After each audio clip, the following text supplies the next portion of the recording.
to be talking about Kingdom's journey into the hospitality industry and a bit more about the spirit of Ubuntu. We're just going to find out more in detail about how this outlook changed your life and a bit more about the spirit. So if you could just start with telling us a bit about your journey into hospitality. It's an amazing story. So I think my journey into hospitality came initially from South Africa. I think when I was in South Africa, I worked in restaurants and as a waiter and as a busboy, just to try and earn a little bit of extra money. And from then on, it became a passion, just being able to meet people, talk to people, and just make people feel happy and leave the restaurant or the bar feeling like what, they got looked after, they had a great time, and that once you've got the hospitality bug, it just doesn't stop really, and hasn't stopped for the last 25, 26 years, and it's very much part of every single thing that is around me and my family and my friends, and love it to bits. So can you tell us a bit more how you came over from South Africa to England and how you ended up where you are now? So when I came over, I was I just turned 18. I came through STA, and the idea was that I was going to be able to travel around England and Europe, work in a few hospitality venues, because that was the easiest way to be able to fund my travel. And it so happened that journey began, and it all began with pure love and whatever, and then got to England, and the whole STA thing was actually a disaster, where I ended up finding myself homeless and having to fend for myself and figure out what I was going to do next, because pretty much everything that was promised to me through STA was a lot of rubbish, to say the least. Yeah, so that must have been a really low point for you. I guess the motivation for me was trying to be able to see the world, very much massively into politics and history. I had the opportunity of going and studying, had a bursary to study international politics and business and be able to venture into that world. And I think traveling for me was an opportunity to see the world, have a bit of experience, as well as be able to help my family in terms of my mum and my sisters, because unfortunately at that time it was a little bit of a tough time in terms of dad had left, and we were going through a bit of a family crisis, so to speak. So going and traveling and being able to support my family by working as well as seeing the world was just the best opportunity that I felt could only put me in good stead.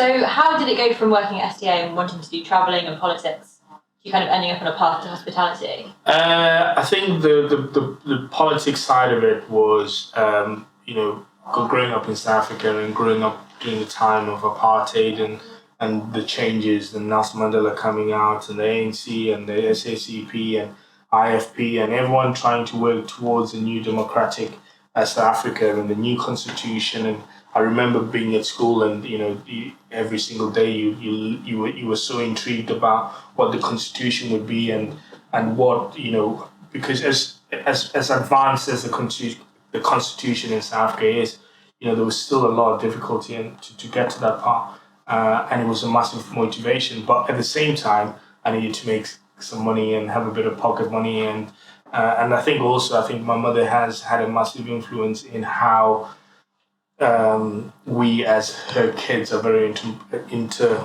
how do you call it? Family? No, what's the word? What is the word? Entrepreneurial? Entrepreneurial. Sorry, that's the word I was looking for. And the drive to be able to succeed, and the drive to be able to want to better oneself. She gave us that spirit, and I think as soon as the circumstances at home happened, it was an opportunity to go and fulfill some of that promise. And what happened when you arrived in London, ready to work for STA? I know there's a great story here, so I'd love to hear more about that. So initially, when I got here, I was in a hostel for 3 days. I was only booked in for 3 days. I had a hotel job that actually there was no hotel job. I ended up actually going and working in a farm in Oxfordshire. picking broccoli and cauliflower and whatever for Sainsbury's and Tesco's. And I remember ringing my mum and going, right, this hasn't really worked out. I'm going to come back and, we'll find another way for me to be able to, start my path in this world in terms of a career. And my mum didn't really understand what I was saying to her because, it was like the old phones and they were all crap at the time. And she was like, no, you've decided that's what you're going to do. You have to fulfill what you said you were going to do and, stay out there. I'll pray for you, but you need to fulfill what you set out to do. And I remember going out of that, leaving that phone and just going, right, okay, fine, dropping the phone. And then I just like, I don't even work in my parents' farm in South Africa, so why have I come over to England to work in a farm? It's just not happening. And then obviously went back to London and ended up obviously in the streets because obviously I had no accommodation, no nothing. And then basically the grind of trying to start finding a job when going to everywhere and, walking around with your bags and sleeping by Victoria bus station became my reality, which obviously I didn't really, mention that to my mum. I think I mentioned to my mum about what happened years later. And we spent probably about 50, 60 pounds just crying on the phone because actually she didn't actually realize that actually, how bad the situation was. And again, as a young kid coming from Africa, never been to Europe or whatever, it was, it was challenging. It's that real grit and determination to succeed that kind of defines you as an individual, I think. But it was the kindness of a stranger that actually led to you kind of getting onto that path. Yeah, exactly. And whilst I was, in Victoria bus station, I met a guy who had been traveling in Canada and then just come back and I was allowed to go into the cafe in the evening. It was really cold. And he was having a sandwich and thing and I was just sat there just like in a daze, just after the days of looking for work and whatever. And we just started chatting. I was writing in my journal, which I still have today, about my experiences or whatever. And he was like, he was writing his journal. Says, "Oh, well, what's And we just started chatting.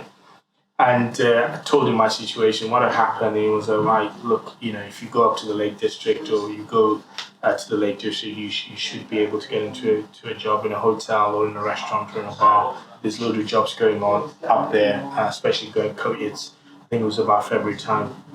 There'll be summer coming, and trust me, just go up to the Lake District, and from then on, the rest is history."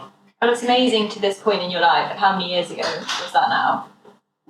21 years 21 years ago. You remember the kindness of a stranger that you met by chance? Yeah, absolutely. I think one of the things that we are taught as kids in South Africa is never to forget where you come from, and also being very humble and being grateful for some of the opportunities that you're given, because it's a blessing in my eyes, and I'm very, very blessed, and I've been very, very blessed. And that kindness, not only inspired what we do now, but also continued the journey that is today, and also again reaffirmed because that kind is where we come from in South Africa, and it's ingrained in us, the Ubuntu spirit, as well as my family is not just my immediate family. My family is hundreds and hundreds and hundreds and hundreds of people, and some of them you go, how are they your family? And say, well, yeah, that is my brother. And that's the spirit of Ubuntu, and that's ingrained in us. And I was very fortunate again that same spirit I was able to find it in London, where London is a very, very cold and harsh city, and can be. But I was very, very lucky. And it goes to show, doesn't it, that one small act of kindness really can change someone's life. To you, it might just be smiling at someone or starting a conversation, but the impact you can have on others. Amen to that. I think it's so important, and I think the last year with COVID and all the struggles that we as a nation and as a world and as a community of people have gone through, it's so important to remember that actually that spirit of Ubuntu and that hello, or that makes a massive difference. And if anything that we can learn from it going forward now is that just to take a step back and actually go, yes, there's a great there's a great rat rate there, but the important part is that we all help each other achieve, because the more we all work together and the more we work towards trying to achieve whatever the goals are, the better it is. And remembering that actually the impact of saying hello, or the impact of buying someone a sandwich, or saying, listen, if you need a hug,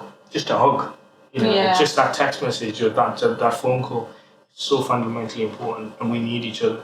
And it's an amazing kind of, ethos to have in life, and I think that the nation has become a lot kinder in the last year or so. Absolutely. I think, the one thing I would say, what it's taught us is that actually we all matter.